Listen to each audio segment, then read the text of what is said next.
Hello बच्चों, welcome back to our YouTube physics channel physics by NMI. Last class we will discuss about the what is the magnetic flux and its SI unit and its dimensional formula. Today our topic will be is the Faraday experimental observation. Faraday experimental observation है ना. तो magnetic field line last class में पढ़ लिए थे. Magnetic flux क्या होता है? किसी सरफेस से परपेंडिकुलर पास होने वाली नंबर ऑफ मैग्नेटिक फील्ड को हम क्या बोलते हैं? मैग्नेटिक फ्लक्स बोलते हैं. तो फैराडे एक्सपेरिमेंटल ऑब्जर्वेशन देखते हैं. तो सबसे पहले आप क्या बना लो बेटा, एक इनवर्ड मैग्नेटिक फील्ड बना लीजिए. इनवर्ड, ये इनवर्ड ऐसे ऐसे, ये इनवर्ड मैग्नेटिक फील्ड यहां पास हम ड्रॉ कर लेते हैं. कैसे जा रही है मैग्नेटिक फील्ड? अंदर की ओर, अंदर की ओर मैग्नेटिक फील्ड जा रही है ना. अब इसमें एक कंडक्टिंग क्वाइल रख दो, circular conducting coil. Okay, magnetic field कैसी है? हमने क्या रख दिया? कंडक्टिंग क्वाइल रख दिया. ठीक है, वायर का एक गोला रख दिया इस पर. अब होगा क्या? अगर बी क्या करते हैं, मैग्नेटिक फील्ड को हम चेंजिंग कर देते हैं. बी कैसा है? यहाँ पास चेंजिंग मैग्नेटिक फील्ड है. मैग्नेटिक फील्ड क्या होते जा रहा है? टाइम के रिस्पेक्ट में चेंज होते जा रहे हैं. तो अब होगा यहाँ पास मैजिकल. अब इस पे क्या हो जाता है? करंट क्रिएट हो जाता है, करंट प्रोड्यूस हो जाता है. whenever a conducting coil placed in changing magnetic field, then a current induced in this coil. ये हुआ था एक्सपेरिमेंटल. फैराडे ने जो एक्सपेरिमेंट किया था, ये सबसे बड़ा फंडामेंटल फैक्ट था कि इलेक्ट्रिसिटी बहुत ही सस्ती हो गई. पहले बहुत ज्यादा कॉस्टली था, लेकिन ये वाला एक्सपेरिमेंटल ने ये प्रूफ कर दिया या ये शो अप कर दिया कि अगर आप चेंजिंग मैग्नेटिक फील्ड में किसी कंडक्टिंग कॉइल को रखते हैं तो इसमें करंट क्या हो जाता है? इंड्यूस्ड हो जाता है, करंट प्रोड्यूस हो जाता है. उसका डायरेक्शन बाद में बताएंगे कि एंटी क्लॉकवाइज डायरेक्शन में फ्लो होगा कि क्लॉकवाइज डायरेक्शन में फ्लो होगा. वो आगे का टॉपिक है बेटा. करंट का डायरेक्शन हम फाइंड आउट कैसे करते हैं ये बता देते हैं. बी के चेंज होने से इस कॉइल में क्या हो रहा है? करंट प्रोड्यूस हो रहा है. यहीं पास नहीं रुका ये घटना. देखो, बी के चेंज होने से यहां पास क्या हुआ है? करंट इंड्यूस्ड हुआ है, करंट प्रोड्यूस हुआ है. अगर आप देखो, ये हमने फिर से ले लिया, ये ऐसे ऐसे, ज्यादा डेंस नहीं बनाते हैं, ये ऐसे ये ऐसे. एक और ले लेते हैं, सेम वही कहानी है बस, और कुछ नहीं. फिर से इनवर्ड मैग्नेटिक फील्ड. अब हमने लिया वही कंडक्टिंग क्वाइल जिसका रेडियस क्या है? आर है ना, क्वाइल का. अब हम क्या करते हैं? क्वाइल का एरिया चेंज कर देते हैं. एरिया कैसे कर देते हैं? एरिया चेंज कर देते हैं. एरिया चेंज होना मतलब बेटा, इसका रेडियस या तो इसका जो सिंक्रोनिज्म हो जाएगा या तो एक्सपांड हो जाएगा. मतलब ये जो गोला है, या इसको छोटा कर देते हैं, क्वाइल को छोटा कर देते हैं, या तो क्वाइल को बड़ा कर देते हैं. इट मींस क्वाइल के एरिया क्या कर देते हैं? चेंज कर देते हैं. तब हमने पाया कि तब भी इसमें करंट फ्लो होने लगा, करंट इंड्यूस होने लगा. कैसा करंट है भाई? मैग्नेटिक फील्ड के चेंज होने से भी करंट प्रोड्यूस हो रहा है, क्वाइल के एरिया चेंज होने से भी करंट प्रोड्यूस हो रहा है. एरिया कैसे चेंज करेंगे? या तो ये गोला छोटा हो जाएगा क्वाइल, या तो इसको बड़ा कर दो, मतलब इसके एरिया को चेंज कर दो, तब भी करंट इंड्यूस हुआ. करंट क्या हुआ? आई प्रोड्यूस हुआ. इस केस में भी आई क्या हो रहा है? प्रोड्यूस हो रहा है. और या तो आप क्या कर दो, एक और चीज, ये ऐसे ऐसे इनवर्ड मैग्नेटिक फील्ड, ये इनवर्ड मैग्नेटिक फील्ड. क्वाइल कैसा है बच्चों? ये ऐसा है. अब या तो थीटा को चेंज कर देते हैं, थीटा चेंजिंग. बी चेंज कर लिया, ए चेंज, बी के चेंज होने पर भी करंट, ए के चेंज होने पर भी करंट, और थीटा के चेंज होने पर. थीटा कैसे चेंज होगा बच्चों? ये देखो, इस टाइम मैग्नेटिक फील्ड कैसा है बेटा? इनवर्ड है. और मैग्नेटिक फील्ड थीटा क्या है? Theta is the angle between. Last class में मैग्नेटिक फ्लक्स में याद करो, मैग्नेटिक फ्लक्स का डेफिनेशन क्या होता है? Phi B equal B A cos theta. Phi B equal B A cos theta. तो थीटा क्या होता है? Theta is the angle between magnetic field and area vector. Theta किसके किसके बीच का एंगल था? मैग्नेटिक फील्ड के और एरिया वेक्टर के बीच का एंगल था। ओके, तो अब थीटा को चेंज करते हैं। थीटा कैसे चेंज होगा जरा देखो, ये ऐसा। थीटा के चेंज होने पर भी करंट इसमें इंड्यूस्ड होता है। ये थीटा कैसे चेंज होगा? ये मैग्नेटिक फील्ड इनसाइड है और इस लूप का है ना, इस कंडक्टिंग कॉइल का जो एरिया वेक्टर है ये ऐसा गोला है बेटा, इसका एरिया वेक्टर ऐसे निकलेगा परपेंडिकुलर। अरे यार ये गोला सामने देखो, ये गोला, इसका एरिया वेक्टर स्किन की ओर आपके, तो ये मैग्नेटिक फील्ड और ये एरिया वेक्टर का डायरेक्शन इस टाइम 180 डिग्री पर है। इन दोनों के बीच का एंगल, मैग्नेटिक फील्ड अंदर की ओर, एरिया वेक्टर ऐसे, दोनों एक दूसरे का अपोजिट है।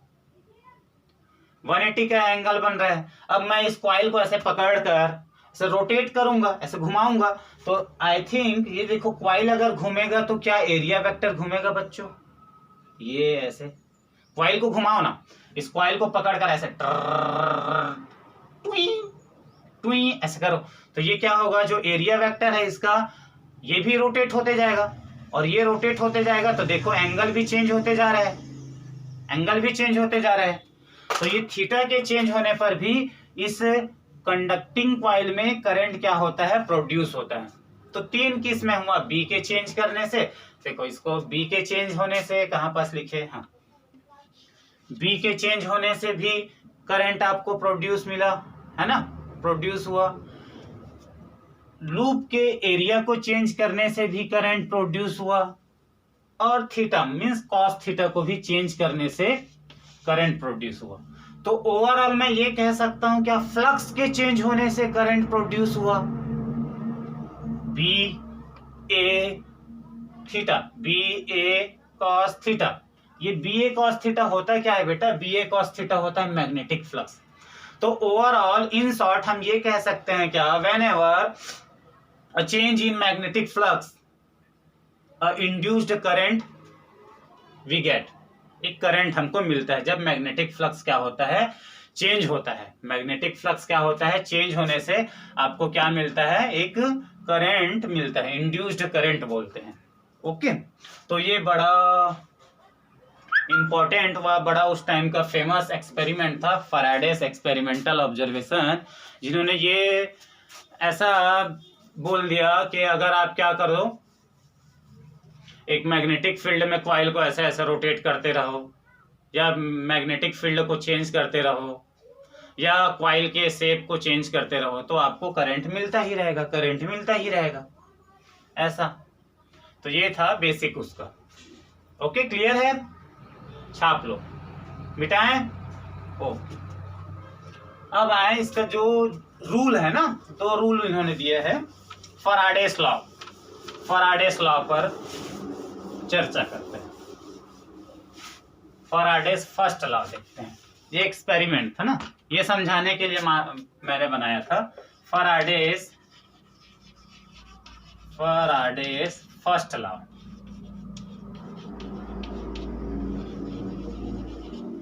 Faraday's first law. Faraday's first law ये कहता है whenever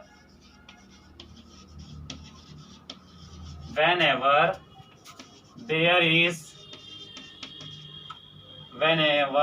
is a change in, वही बात, मैग्नेटिक फ्लक्स के चेंज होने से क्या होता है? करंट इंड्यूस्ड होता है ना। whenever there is a change in magnetic flux, there is a change in magnetic flux and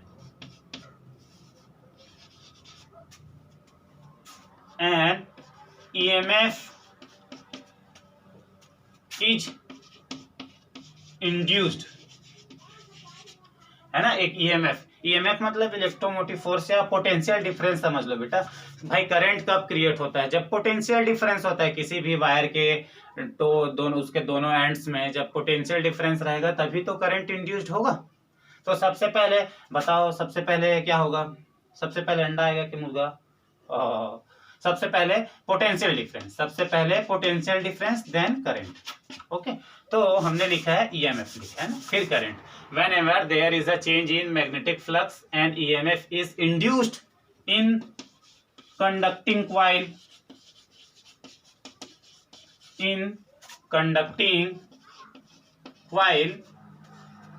EMF is induced in conducting coil if, बड़ा ही इंपॉर्टेंट लाइन लिख रहा हूं है ना, if it is coil forms a closed loop, then a induced current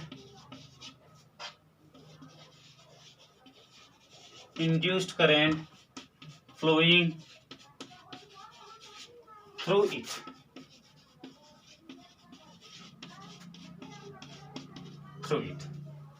है ना, वही जो डायग्राम बनाया था ना, उसी बात को लिखा गया बेटा। Whenever there is a change in magnetic flux में चेंज होना चाहिए। बी चेंज हो रहा था, ए चेंज हो रहा था, थीटा चेंज हो रहा था। ओवरऑल तीनों को तो ऐसे बोल सकते हैं बी ए कॉस थीटा, तीनों चेंज हो रहा है, इट मींस फ्लक्स चेंज हो रहा है, मैग्नेटिक फ्लक्स। तो मैग्नेटिक फ्लक्स जब चेंज होता है and EMF is induced in conducting coil, तो वो जो सर्कुलर कॉइल था उसमें एक ईएमएफ इंड्यूस्ड हो जाता है। इंड्यूस्ड मतलब उत्पन्न होना, एक ईएमएफ क्या हो जाता है, जनरेट हो जाता है। ईएमएफ समझ लो पोटेंशियल डिफरेंस क्या हो जाता है, जनरेट हो जाता है। अब important line, if it is a coil forms, या इफ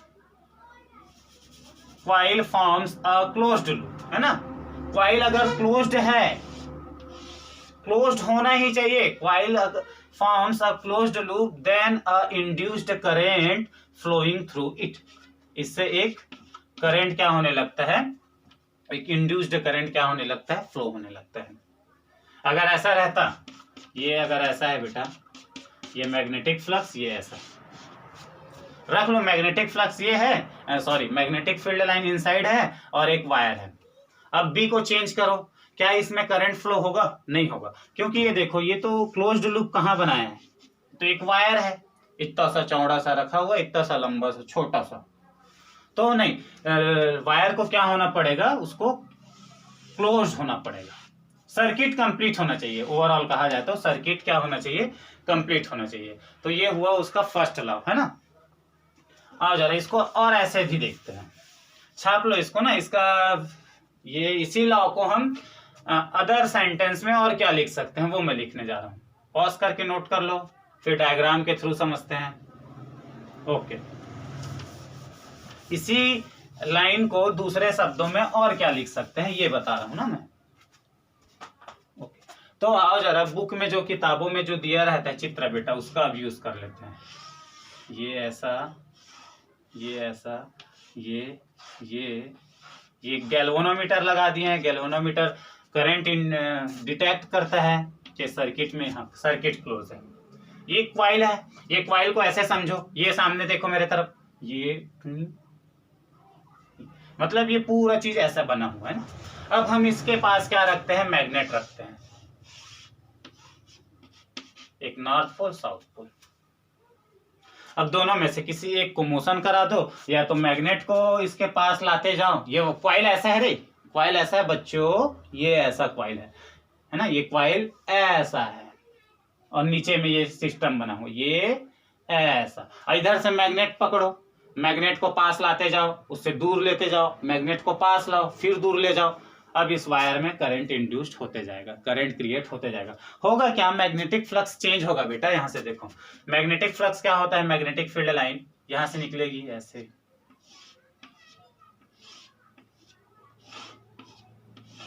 ऐसे यहाँ इंटर होती है, नॉर्थ से निकलती है, साउथ में समाती जाती है। ओके, तो ये अब जरा देखो बच्चों, ये क्वाइल ऐसा है, माइंड में रखना बेटा, ये क्वाइल ऐसा है ना। अब मैग्नेट को मैं पास ले जाऊंगा तो इसके अंदर, इस क्वाइल से कॉइल से पास होने वाले मैग्नेटिक फील्ड लाइन का जो संख्या है वो बढ़ेगा कि नहीं बढ़ेगा, इंक्रीज करेगा कि नहीं करेगा। ये मैग्नेट अभी दूर में है, देखो मान लो यहाँ पास है, तो इससे जो मैग्नेटिक फील्ड लाइन इस कॉइल से जो गुजर रहा है वो अब कम है, दूर में है, तो है ना, दूर में अगर मैग्नेट को आप यहाँ पास रखे हो और कॉइल वहां पास है, ये ऐसे गोला सा यहां से, तो इससे जो मैग्नेटिक फील्ड लाइन पास होगी वो अभी कम होगी, बिकॉज कॉइल और मैग्नेट का डिस्टेंस अभी थोड़ा दूर है। अब मैं कॉइल को पकड़े पकड़े कॉइल के पास ले जा रहा हूं ना, सॉरी, मैग्नेट को पकड़े पकड़े कॉइल के पास ले जाऊंगा, ये कॉइल ऐसा है, ये मैग्नेट को पकड़े पकड़े ले जाओ, तो ये जो फील्ड लाइन, जो नंबर ऑफ फील्ड लाइन है वो उसके अंदर से जो पास होने वाले नंबर ऑफ फील्ड लाइन है वो इंक्रीज कर जाएगा, मतलब फ्लक्स में चेंज हो जाएगा, मैग्नेटिक फ्लक्स क्या हो जाएगा, चेंज हो जाएगा। जैसे मान लो यहाँ पास था जब ये मैग्नेट एंड साउथ है ना, यहाँ से ऐसे निकली, अभी मैग्नेट यहाँ पास है ना, हम उसको पास में ले गए हैं बाद में, ये ऐसे ये ऐसे ये ऐसे ऐसे, अभी दूर में है, तो मान लो ये वाला, केवल ये वाला, ये स्ट्रेट जाने वाला, यहाँ पर जो कॉइल है उस कॉइल से सिर्फ ये दो मैग्नेटिक फील्ड लाइन अंदर जा रही है उस कॉइल के अंदर, तो मैग्नेटिक फ्लक्स कितना हुआ इस टाइम, 2 हुआ।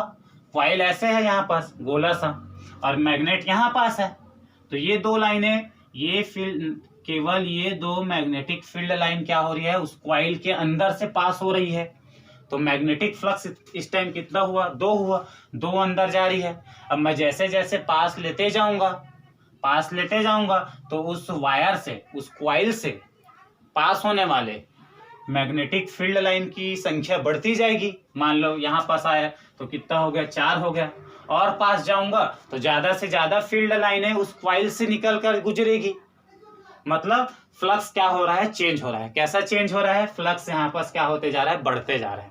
भाई फ्लक्स क्या होता है, किसी सरफेस से पास होने वाले मैग्नेटिक फील्ड लाइन की संख्या जो कि परपेंडिकुलर होना चाहिए। तो जैसे जैसे मैं मैग्नेट को पास लेते जाऊंगा, ये कॉइल ऐसा है तो उसके अंदर जाने वाले फील्ड लाइनों की संख्या बढ़ती जाएगी, मतलब फ्लक्स बढ़ता जाएगा।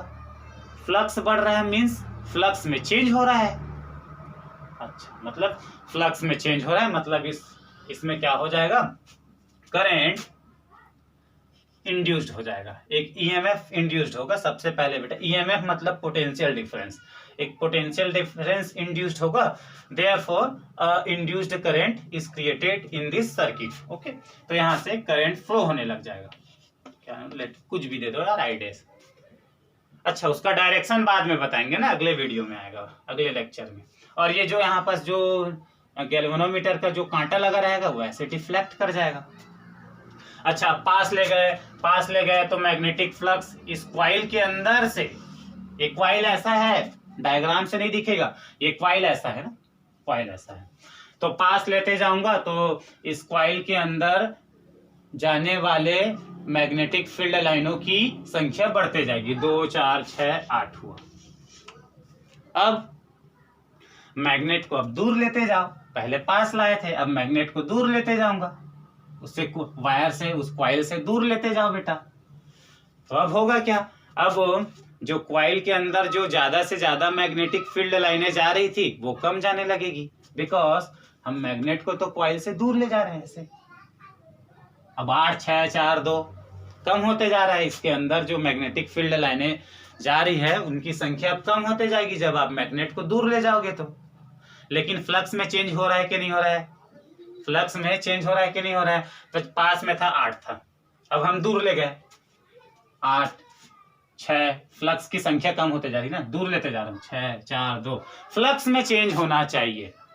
एक बात बड़ा ही इंपॉर्टेंट है, बच्चे ये समझते हैं मैं मैग्नेट को पास लेते जाऊंगा तो फील्ड लाइन बढ़ रहा है ना, मैग्नेटिक फ्लक्स का वैल्यू बढ़ रहा है, तो बढ़ रहा है तो करंट भी बढ़ेगा ना, ना करंट नहीं बढ़ेगा। करंट कब बनेगा भैया, करंट को चाहिए बस मैग्नेटिक फ्लक्स में चेंज होना चाहिए, है ना। इसके अंदर जो जितना इसका मैग्नेटिक फ्लक्स है, इस कॉइल से गुजरने वाले फील्ड लाइनों की संख्या वो लगातार चेंज होनी चाहिए।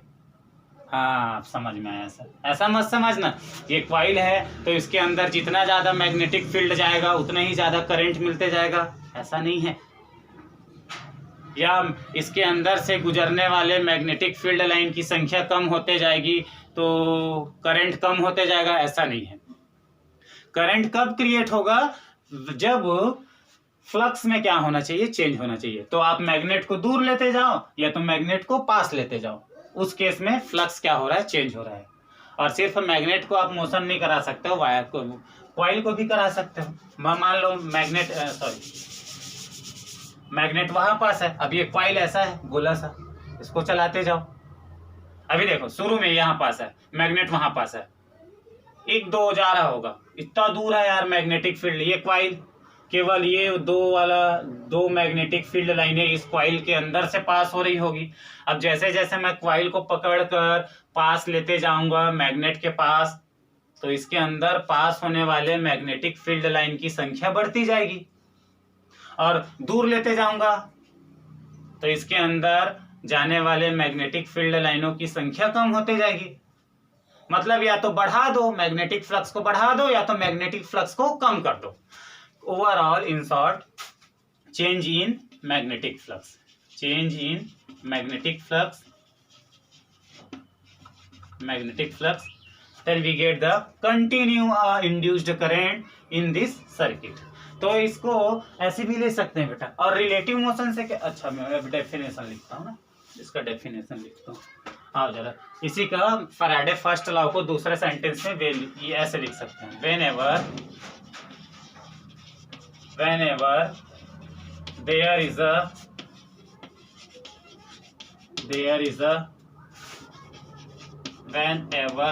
is a relative motion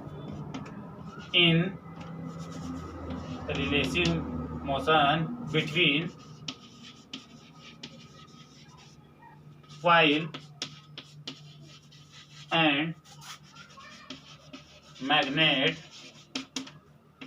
and EMF is induced in the conducting coil या conducting coil if the circuit is closed, then induced current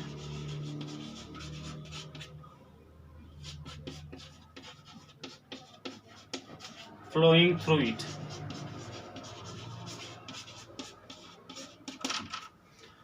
first law का ये सेकंड उसका लाइन है। Whenever there is a relative motion between coil and magnet, मतलब relative motion बताता हूँ बेटा क्या होता है ना, मतलब कॉइल और मैग्नेट, यहाँ पास मैग्नेट बना था ना, जब कॉइल और मैग्नेट के बीच रिलेटिव मोशन होता है तो an EMF is induced in the conducting coil. मतलब रिलेटिव मोशन होने से इस कंडक्टिंग कॉइल में क्या जनरेट होता है? एक ईएमएफ, पोटेंशियल डिफरेंस इंड्यूस्ड होता है, अपने आप जन्म लेता है। If the circuit is closed, ये सर्किट क्लोज्ड है, then induced current flowing through it, इससे एक करंट फ्लो होने लगेगा। रिलेटिव मोशन होता क्या है बच्चों, जरा देखो, उसको पॉज करके नोट कर लेना। ये मैग्नेट है, ये मैग्नेट है। रिलेटिव मोशन में एक केस को या तो दोनों ऐसे, हिंदी में लिख रहे हो सब, या तो दोनों रुके रहे, ये केस बस नहीं होना चाहिए। या तो दोनों रुके रहे या दोनों का स्पीड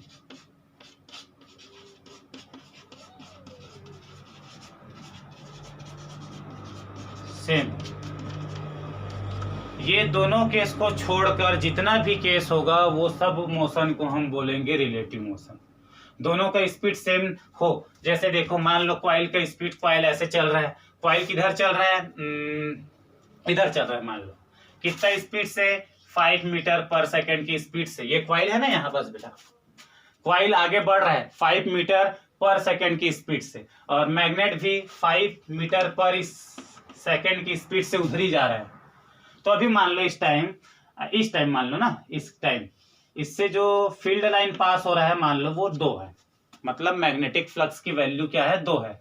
अब कॉइल भी भाग रहा है 5 मीटर पर सेकंड की स्पीड से, मैग्नेट भी भाग रहा है 5 मीटर पर सेकंड की स्पीड से, तो क्या मैग्नेटिक फ्लक्स में चेंज होगा? Think it. क्या मैग्नेटिक फ्लक्स में चेंज होगा बच्चों? नहीं होगा। इस केस में मैग्नेटिक फ्लक्स कितना था? 2। अब वो भी भाग रहा है सेम स्पीड से, ये भी भाग रहा है सेम स्पीड से, तो यार मैग्नेटिक फ्लक्स की वैल्यू तो 2 ही रहेगी, तो मैग्नेटिक फ्लक्स में चेंज हुआ ही नहीं। जब मैग्नेटिक फ्लक्स में चेंज हुआ नहीं तो there will be no induced current in this circuit, तो आई की वैल्यू क्या रहेगी? आई इंड्यूस्ड की वैल्यू 0 रहेगी। और एक रहेगा दोनों रुके रहे, मतलब ये भी अपने जगह में है, ये क्वाइल अपने जगह में और मैग्नेट भी अपने जगह में, तो इस केस में मैग्नेटिक फ्लक्स चेंज नहीं हो पाएगा बेटा। जितना ये क्वाइल और ये मैग्नेट निकल रहा है 3 ठो मैग्नेटिक फील्ड लाइन, 3 ठो निकल रहा है, दोनों सेम टाइम रुके हुए हैं, तो 3 निकलते ही जा रहा है, 3 मैग्नेटिक फ्लक्स में चेंज हुआ ही नहीं। मैग्नेटिक फ्लक्स में चेंज नहीं होगा तो आपको पोटेंशियल डिफरेंस नहीं मिलेगा, पोटेंशियल डिफरेंस नहीं मिलेगा तो आपको करंट भी नहीं मिलेगा। क्लियर है फैराडे का फर्स्ट लॉ, मतलब change in magnetic flux linked with coil, है ना। ओके, जो कॉइल से जो फ्लक्स लिंक्ड है उस फ्लक्स में चेंज होना जरूरी है, उस चेंज होना चाहिए ही। ओके ओके, मिटा दें ये, उसका पॉज करके इसको नोट कर लेना बेटा, है ना।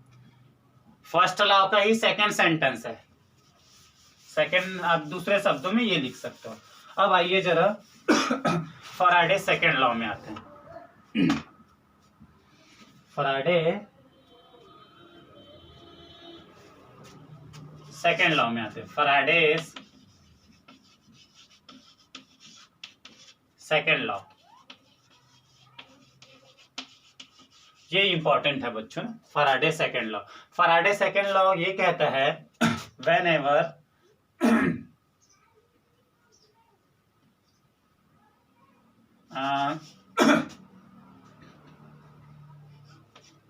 the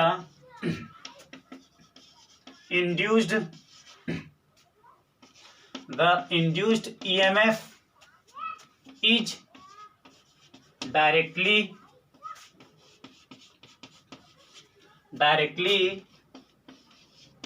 proportional, the induced EMF is directly proportional to the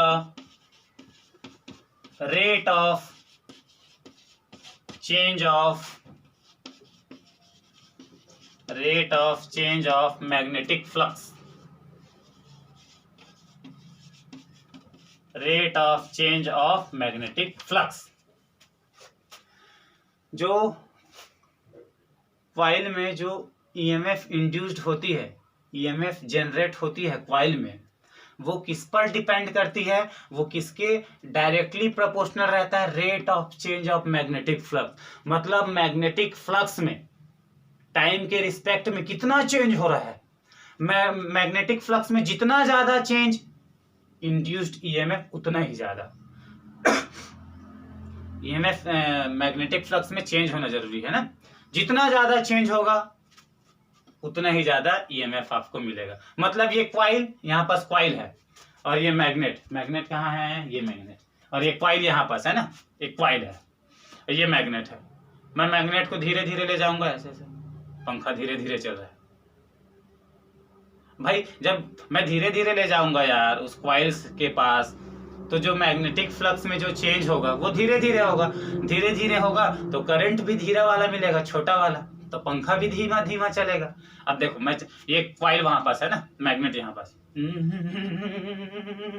magnetic flux में ज्यादा चेंज हो रहा है, because rate of change of magnetic flux क्या हो गया? इंक्रीज हो गया। मैं एकदम तेजी से मैग्नेट को उससे दूर ले जा रहा हूँ, पास दूर ले जा रहा हूँ, तो जो number of magnetic flux linked with this coil, उस क्वाइल से लिंक्ड जो फ्लक्स है वो लगातार चेंज होगा, जल्दी जल्दी चेंज होगा, जल्दी जल्दी चेंज होगा तो करंट चेंज होगा, करंट की वैल्यू ज्यादा मिलेगी, है ना। ईएमएफ ज्यादा मिल जाएगा बेटा। फ्लक्स के rate of change of magnetic flux वो अगर बढ़ जाएगा तो पोटेंशियल डिफरेंस जो इंड्यूस्ड ईएमएफ है वो भी एकदम मजबूत हो जाएगा, और पोटेंशियल डिफरेंस ज्यादा हो जाएगा, इंड्यूस्ड ईएमएफ की वैल्यू ज्यादा हो जाएगी, तो उस कॉइल्स में जो करंट फ्लो हो रहा है उसकी वैल्यू भी ज्यादा हो जाएगी, तो पंखा भी तेजी तेजी घूमने लग जाएगा। ऐसा है, फिर हुआ। ओके, आओ यार अब इसको मैथमेटिकली कैसे लिख सकते हैं। तो मान लो इसको ऐसे लिखते हैं, ये क्वाइल था ना, ऐसे बना लो, और ये मैग्नेट था। जब टाइम की वैल्यू 0 है ना, 0 टाइम पर इससे जो मैग्नेटिक फ्लक्स है वो इससे, जब समय ऐसा है ना पकड़े हैं बस, तो उस टाइम मान लो इस क्वाइल से गुजरने वाला पासिंग जो नंबर ऑफ फील्ड लाइन है वो कितना है बेटा, 5 एंड एट अनदर टाइम, किसी अनदर टाइम पर इस क्वाइल से पास होने वाले मैग्नेटिक फ्लक्स की वैल्यू क्या है, 5 है। तो ऐसे हो जाएगा क्या, ईएमएफ ऐसे बनाते हैं, थोड़ा टेढ़ा ही इसे, है ना, कई किताबें ऐसे भी बनाती हैं, दोनों ही सही है यार, आप जैसे बनाओ ना।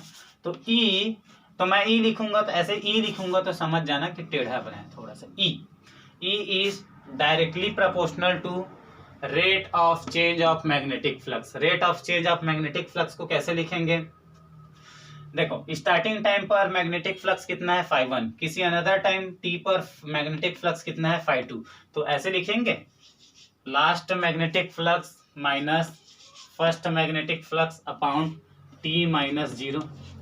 याद करो 11th, एक्सीलरेशन बराबर वेलोसिटी बराबर x2 minus x1 upon t2 minus t1। Similarly यहाँ पास rate of change of magnetic flux क्या लिखेंगे, 5 minus 5 upon T minus 0, T minus 0 मतलब ओनली टी, ये हो जाएगा। तो ये हुआ rate of change of magnetic flux का वैल्यू। यहां से प्रोपोर्शनलिटी का चिन्ह हटाओगे बेटा तो लग जाएगा k 5 माइनस 5 अपॉन टी, है ना। k की वैल्यू SI यूनिट में k की वैल्यू लिया जाता है 1, तो E की वैल्यू हो जाएगा 5 माइनस 5 अपॉन टी, और साथ में लग जाता है बच्चों माइनस चिन्ह। ये शो करता है जो इंड्यूस्ड ईएमएफ है वो मैग्नेटिक फ्लक्स में चेंज होने का क्या करता है, अपोज करता है। इंड्यूस्ड जो ईएमएफ है वो जो मैग्नेटिक फ्लक्स में चेंज होता है ना उसका अपोज करता है। ये अगले वीडियो में क्लियर होगा, अभी के लिए माइनस क्यों लगाते हैं, माइनस लगाते हैं बस ये मानकर चलो ना। जो इंड्यूस्ड ईएमएफ है वो मैग्नेटिक फ्लक्स में जो चेंज हो रहा है ना उसका विरोध करता है, अपोज करता है कि मत हो भाई मत हो, फिर भी होता है ना। तो ये हुआ, ये इस कारण माइनस चिन्ह लगाते हैं, ये माइनस साइन लगाते हैं। ओके, तो ये है सेकंड लॉ, पॉज करके नोट कर लो बेटा। ओके, इसको और आगे बढ़ते हैं, थोड़ा सा एक्सपांड और करते हैं ना। ये ऐसे है, तो यहां से 5 माइनस 5 को ऐसे लिख सकते हैं क्या यार, बताओ थोड़ा। 5 माइनस 5 को del phi upon del T, है ना, del phi upon del T लिख सकता हूँ। हाँ, if change in magnetic flux del phi in time interval del T, किसी टाइम इंटरवल डेल टी में मैग्नेटिक फ्लक्स में कितना चेंज हुआ, डेल फाई, तो we can write E equal minus del phi upon del T. ये ई एवरेज की वैल्यू देता है आपको। अलग अलग टाइम पर बहुत सारे टाइम दिया हो, आपको टाइम इंटरवल पर निकालना हो तो ये फार्मूला अप्लाई करेंगे, E average equal minus del phi upon del T. और E instantaneous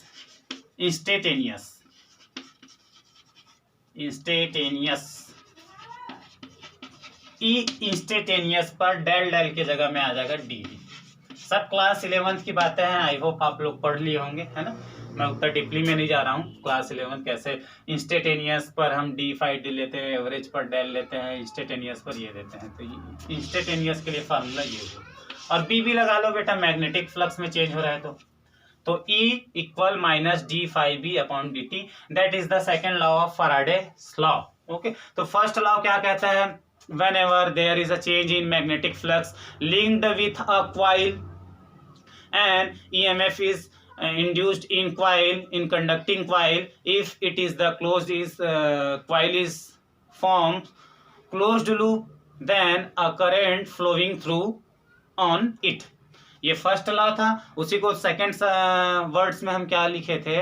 when ever there is a change in magnetic, whenever there is a change in magnetic flux and a magnet and coil is doing relative motion, then an EMF is induced in coil. If circuit is closed, then current flowing on conducting coil.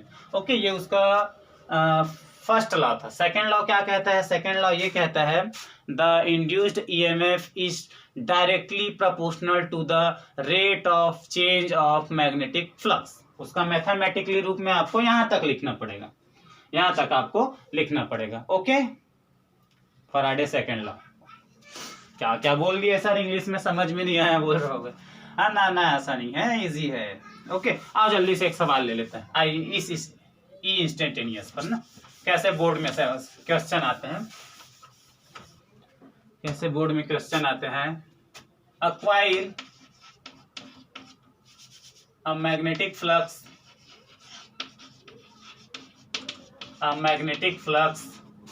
linked with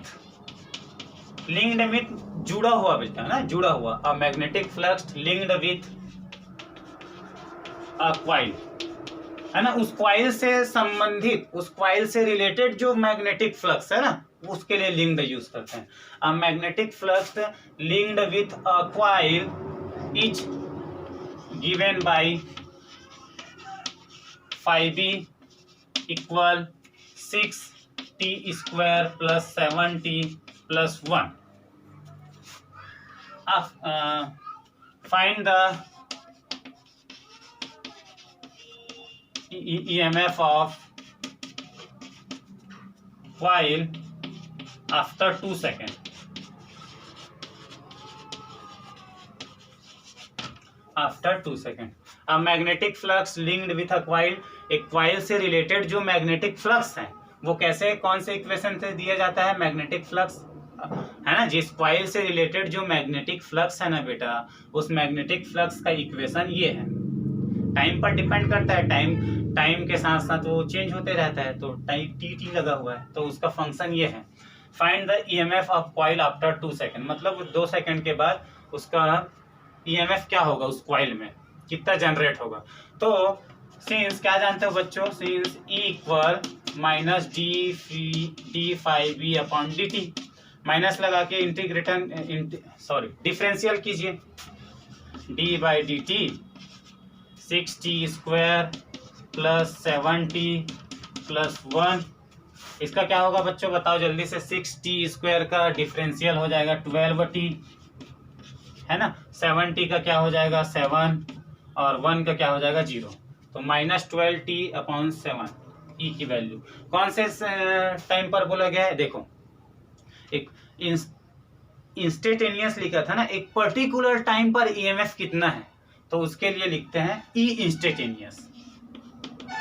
और average पूछा जाता है तो ई average बराबर लिखते हैं minus del phi B upon del T.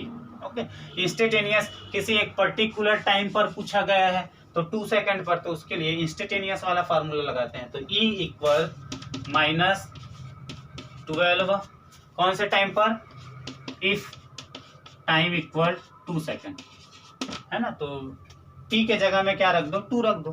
T के जगह में 2 रख दो, तो ये हो जाएगा 7, और E की वैल्यू है माइनस 12 दूनी 24, 24 7 31, और E या हो जाएगा E बराबर माइनस 31. EMF मतलब पोटेंशियल डिफरेंस, और पोटेंशियल डिफरेंस का ऐसा यूनिट क्या होता है बच्चों, वोल्ट होता है. तो E equal minus 31 volt. This is the answer. Okay, तो यहीं पर समाप्त करते हैं फैराडे एक्सपेरिमेंटल ऑब्जर्वेशन को. फैराडे का first law, second law important है. मैग्नेटिक फ्लक्स क्या होता है? Magnetic flux number of field line, है ना, number of field line which is passing through a perpendicular to any surface. किसी सरफेस से परपेंडिकुलर पास होने वाले फील्ड लाइन को हम क्या बोलते हैं? मैग्नेटिक फ्लक्स बोलते हैं। उसका फार्मूला क्या होता है? फाई बी इक्वल होता है बी ए कॉस थीटा। उसके बाद हमने फैराडे का एक्सपेरिमेंटल ऑब्जर्वेशन किया, उसमें क्या होता है जब मैग्नेटिक फ्लक्स में, है ना, मैग्नेटिक फील्ड को चेंज करते हैं या एरिया को चेंज करते हैं कॉइल के, या एंगल को चेंज करते हैं, तो एक करंट इंड्यूस होता है ना। ओवरऑल हम कहते हैं कि जब मैग्नेटिक फ्लक्स में चेंज होता है तो उसके कारण क्या होता है? करंट क्रिएट होता है इन कंडक्टिंग कॉइल। उसके बाद फैराडे का फर्स्ट लॉ पढ़े। फैराडे का फर्स्ट लॉ एक बार और नोट कर लेना बेटा, उसमें शायद मेरे को लगा कि एक दो लाइन, दो तीन सेंटेंस छूट गए हैं फर्स्ट लॉ में, तो मैं एक बार और बोल देता हूँ। whenever there is a change in magnetic flux linked with the conducting coil, and EMF is induced in the conducting coil if the circuit is, या ऐसे लिख लो यार, if the coil forms a closed loop then a induced current flowing through it। ये first law में थोड़ा सा linked with the conductor को शायद लिखना भूल गया था, ऐसे याद आ रहा है मेरे को। सेकेंड लॉ तो इजी था, है ना। The induced EMF is directly proportional to the rate of change of magnetic flux. और ये न्यूमेरिकल, आई होप समझ में आया होगा। अगर कुछ भी प्रॉब्लम होगा तो बच्चों मेरे को ग्रुप में बताइएगा। तब तक के लिए पढ़ाई करते रहिए। All the very best.